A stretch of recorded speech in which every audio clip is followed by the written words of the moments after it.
Familia querida, Dios les bendiga y les guarde en esta hermosa mañana.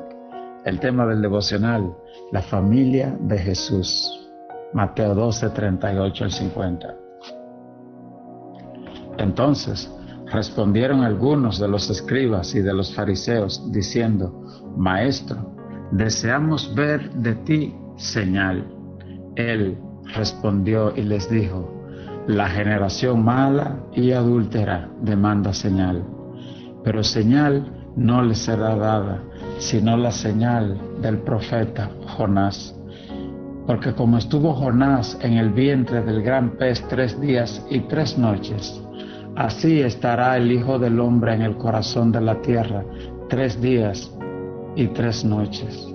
Los hombres de Nínive se levantarán en el juicio con esta generación y la condenarán, porque ellos se arrepintieron a la predicación de Jonás, y he aquí más que Jonás en este lugar. La reina del sur se levantará en el juicio con esta generación y la condenará, porque ella vino de los fines de la tierra para escuchar la sabiduría de Salomón. Y aquí hay uno más grande que Salomón en este lugar. Los escribas y fariseos, que en los capítulos anteriores dice la Biblia que buscaban ocasión para acusar a Jesús, lo vieron resucitar muertos, lo vieron sanar leproso, abrir los ojos del ciego, restaurar al hombre que tenía la mano seca. Ahora, una vez más, vuelven donde Jesús y le dicen: necesitamos que nos muestre señal. La respuesta del Señor es que la señal que ellos verán es la del profeta Jonás. Porque dice: de la manera que Jonás estuvo 3 días en el vientre del gran pez, así el Hijo del Hombre estará 3 días y 3 noches en el corazón de la tierra. Y esta historia nos enseña 2 principios. El primero es que la fidelidad de la palabra de Dios. La Biblia dice: toda escritura es inspirada por Dios y es útil para corregir, instruir y redarguir, a fin de que el hombre de Dios sea enteramente preparado para toda buena obra, a fin de que el hombre de Dios sea perfecto y preparado para toda buena obra. Dice la Escritura: toda Escritura es inspirada por Dios. Y vemos que la palabra de Dios es el libro de Dios. Cuando se refiere a inspirada, quiere decir que Él la recitó en el oído, en el espíritu de hombres y mujeres. Es como cuando tú buscas a alguien para escribir y tú le dictas el libro. Aunque esa persona escriba ese libro, el autor es quien dictó ese libro. Así, el autor de las Escrituras es Dios mismo. La palabra de Dios es el libro más vendido, más leído de todos los tiempos, en todas las edades. Esto por sí debe ser un testimonio de que el autor no es de este mundo. Parte de las Escrituras fueron recitadas. Usted lee en los profetas y en el Antiguo Testamento cuando Él les decía: toma un rollo y escribe las palabras que yo te daré. Él mandaba específicamente a los hombres del Antiguo Testamento escribir. Y hubo una parte espectacular que fue escrita por el mismo dedo de Dios. Dice la palabra de Dios que allí en el monte Sinaí Él tomó una piedra y con su propio dedo escribió los 10 mandamientos. Sí, Él mismo escribió esa parte que dice: honra a tu padre y a tu madre. No cometerás adulterio. Amarás al Señor sobre todas las cosas, los 10 mandamientos. Recuerdo que en la escuela y en la escuela bíblica nos enseñaban los 10 mandamientos en aquellos tiempos. Y nos lo sabíamos de memoria. Parte de la clase de moral y cívica y de religión que nos daban en la escuela, nos enseñaban a recitar los 10 mandamientos. Es bueno que usted lo conozca y lo ponga en práctica. Esta porción de la Biblia fue escrita por el dedo mismo de Dios. Hay personas que a veces no dicen: bueno, yo no creo tal parte de las Escrituras. Por ejemplo, lo de que un pez se comió a Jonás y duró 3 días. Pues ¿sabes qué? Jesús está dando testimonio de la veracidad de ese relato cuando dice: no les será dada sino la señal del profeta Jonás. Porque así como Jonás predicó y aquellos hombres se arrepintieron, es decir, Jesús está dando cuenta de la fidelidad de esa escritura bíblica. Y luego se refiere a la fidelidad de la historia del relato bíblico de Salomón, cuando dice: la reina etíope, la reina de Seba, vino desde Etiopía para escuchar la palabra de Salomón. Y quien está aquí hoy hablándoles a ustedes es más que Salomón. Y ustedes aún no se han querido arrepentir. Y toda aquella generación de Jonás se convirtió cuando escuchó la palabra. Y ahora el Señor le está diciendo: esta gente vendrán y testificarán contra esta generación.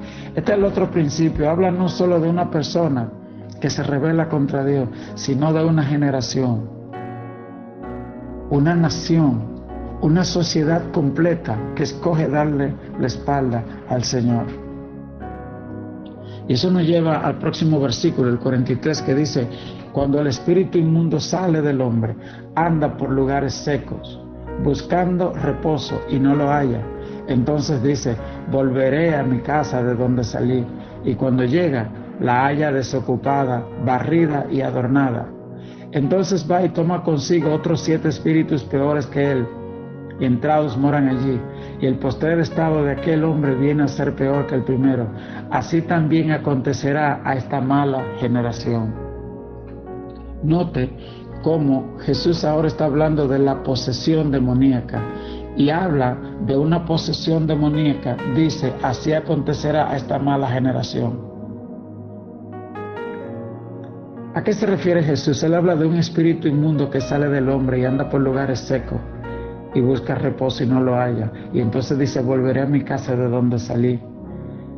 Y la encuentra desocupada. Eso es cuando recibimos la palabra de Dios, porque la palabra de Dios es luz y nos limpia. La Biblia dice: en el principio creó Dios los cielos y la tierra, y estaba desordenada y vacía. Así está nuestra vida cuando no tenemos a Dios. Pero el Espíritu Santo dice: más el Espíritu de Dios se movía sobre la faz de las aguas. Cuando aceptamos al Espíritu de Dios en nuestra vida, se produce esa limpieza. Somos limpios, somos sanados. Pero cuando nos descarriamos, y ayer, en la clase de ayer, hablábamos de la blasfemia del Espíritu Santo y de los 4 pasos que llevan a uno a alejarse y tal vez hasta blasfemar a Dios. El primero, decíamos, es cuando contristamos al Espíritu de Dios. El segundo es cuando resistimos al Espíritu de Dios. El tercero es cuando apagamos el fuego del Espíritu de Dios. Y el cuarto es cuando endurecemos nuestros corazones. Esta gente ya estaba en este punto del corazón endurecido, que sin importar cuántos milagros y cuántas señales, su corazón endurecido se niega a ver las cosas que Dios hace por ellos y en vista y delante de sus ojos. Así que el Señor le está diciendo: cuando el espíritu del hombre sale, y el espíritu inmundo. ¿Qué es el espíritu inmundo? Son demonios.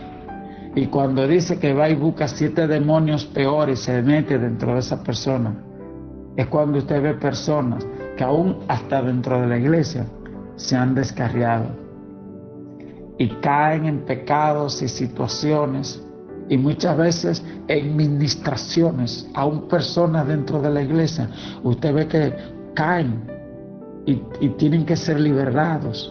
Porque es posible, hay muchas causas, pueden haber maldiciones generacionales, pero muchas veces esas posiciones demoníacas se dan porque nosotros hemos abierto puertas, porque Dios nos ha limpiado y nosotros le hemos negado al Señor y hemos contristado a su Santo Espíritu, y Él ha tenido que salirse, y entonces se queda ese vacío, y cuando está ese vacío, los demonios buscan 7 más y pueden entrar. Fíjense que el demonio no entra hasta que esa casa no está vacía. Mientras el Espíritu Santo está ahí, no hay diablo que se arrime. Eso es lo que dice la historia de Job, el relato de Job, cuando dice que Satanás dijo: pero es que nadie se le puede acercar a Job porque tú le pusiste un cerco.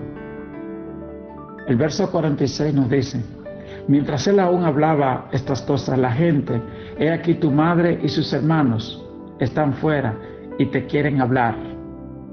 Y le dijo uno: he aquí tu madre y tus hermanos están fuera y te quieren hablar.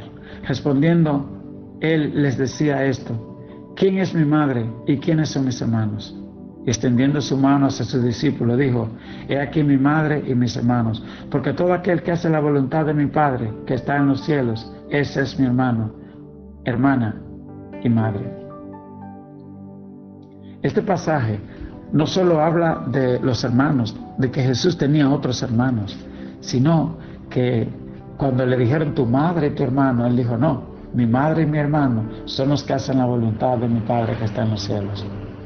Él no estaba menoscabando la importancia de la familia, pero nos estaba enseñando que la primera familia es la familia espiritual. Él estaba recordando el principio que se le enseñó a Abraham cuando le dijo: multiplicaré tu descendencia como como la arena del mar y como la estrella del cielo.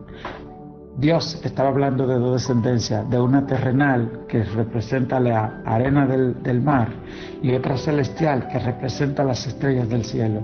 Y Jesús dijo: la verdadera familia, aleluya, es esa familia espiritual, esa es la eterna. Aquí estamos de paso. Y muchas personas han negado y dicen: bueno, no, esto es que en ese tiempo hasta los primos se le llamaba hermano. No es que María tuvo más hijos. María fue sin pecado concebida y sin pecado se fue al cielo. Y la verdad es que esa conclusión, aunque suene un poco elegante, no es bíblica, ni María la necesita. María no necesita que le demos mérito que la Biblia no le atribuye. Ella es una mujer virtuosa, escogida, especial, porque fue la madre del Hijo de Dios, pero al final la Biblia se interpreta así sola y tenemos que leer lo que dice la palabra de Dios, no lo que nos han contado. En Mateo 1:25, por ejemplo, dice que José recibió a María. Cuando le iba a abandonar y el ángel le habló, dice: José la recibió y no la conoció hasta que dio a luz a su hijo unigénito Jesús. Eso está en Mateo 1:25. En la Biblia, cuando habla de conocerla, habla de tener relaciones sexuales. Usted puede buscarlo en todas las escrituras cuando dice: y conoció fulano, fulana y dio a luz a un hijo tal. Esa palabra conocerla habla de la intimidad sexual. Y eso no es malo, porque la Biblia también dice en Romanos 3:23: todos pecaron y están destituidos de la gloria de Dios. Y la Biblia dice en Isaías: no hay justo, no hay ni siquiera uno. Al contrario, María fue escogida porque fue una mujer que se sometió a la palabra de Dios, no porque ella era sin pecado, porque hay algo que le llaman el pecado original, el cual todos heredamos. Desde que nacimos de una mujer, de un hombre, así como nacimos, traemos rasgos físicos, también tenemos rasgos espirituales. Ese es el pecado. Pero la sangre de Cristo su Hijo nos limpia de todo pecado. Y eso fue lo que dijo María: mi alma engrandece al Señor porque ha mirado la bajeza de su sierva. Y esa fue la belleza de esa mujer, que supo reconocer que ella no era más que una sierva del Señor. Y tú y yo, y Abraham, y Moisés, y todo lo que nos ponemos en la mano del gran alfarero. Yo quiero que usted me acompañe en esta oración. Dios mío, perdóname por no haber reaccionado con fe a tu palabra, inclinándome más por las señales visibles. Tú eres el Rey de mi vida, me someto a tu soberana voluntad junto a mi generación. Deseo cumplir tu voluntad y formar una verdadera familia que agrade tu corazón. Que el Señor te bendiga y que el Señor te guarde. Que no seamos guiados por las emociones o por las cosas que deseamos o por las cosas que sencillamente alguien nos contó, sino que seamos guiados por la palabra. Y a esto se refirió Jesús cuando citó la historia de Jonás y cuando citó el relato de la reina de Saba que vino donde Salomón. Que nuestras conversaciones estén llenas de la palabra de Dios, que nuestras decisiones estén guiadas por la sabiduría eterna. A los jóvenes que me escuchan hoy les quiero dar una recomendación. Cada día léase un proverbio. En su adolescencia y en su juventud, y así cuando pasen los años usted se va a haber leído proverbio varias veces y vas a ser dueño de una gran sabiduría que le fue revelada a Salomón. La manera de hacerlo es cada día te lees el capítulo. Tiene 31 capítulos. Por ejemplo, hoy estamos a 11, te toca Proverbio capítulo 11. Mañana 12, te lees Proverbio capítulo 12. Junto con Proverbio debes leerte un evangelio. Ahora estamos estudiando el evangelio de Mateo. Si te lees Proverbio y si te lees Mateo, conoce la enseñanza de Jesús, y si te lees Proverbio, conoce la sabiduría. Y luego vamos a profundizar en el conocimiento del Señor. Que Dios te bendiga y te guarde.